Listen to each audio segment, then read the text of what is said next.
I'd reached the age of 14 and I hadn't started courting, and my mum was getting worried about me. She said, "Dad, it's time you taught him all about the birds and bees." He said, "The birds and bees," and he sat on his knee. He said, "Remember Uncle Joe and a picnic a while ago, how we went off into the woods with Auntie Pat?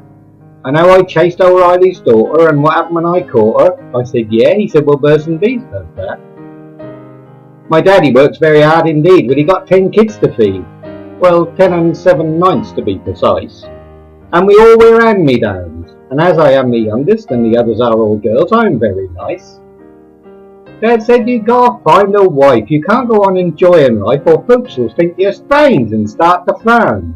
I says to him, "Now look, why should I buy a book when there's a thriving London library in the town?" One day I found a friend. Is up at Badger's End. A little pigeon fell down at my feet. His feathers were flecked with red, and at first I thought he's dead. And then I knelt and I felt his little heart still beat.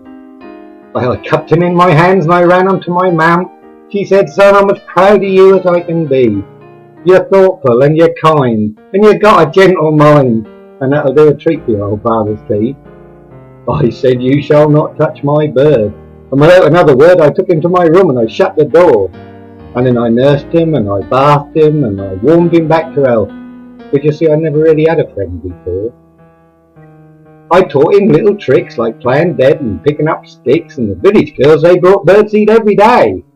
"Dad, you can't come in," I'd shout, "or my birdie will fly out." So could I let the village girls all stay.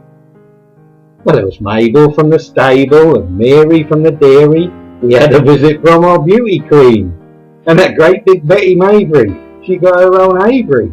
She got the biggest pair of keats I've ever seen. Dad said, "You ought to let him go."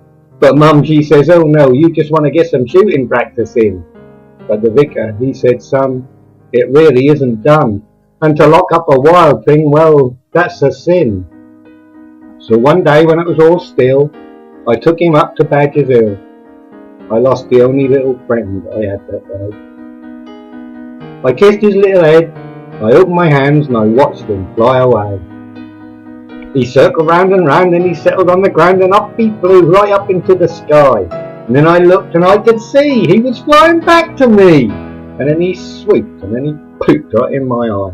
I thought, "That's bloody rude, and killed his gratitude. Hope they never cross a pigeon with a cow." Dad said, "Cool, there's a caper, I'll go and get a bit of paper." I said, "Don't be daft, he's miles away by now."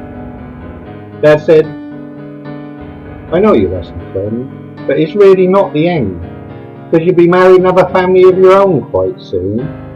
Well, I never said a word, but you see, that little bird had lured 18 little ravers up to my room.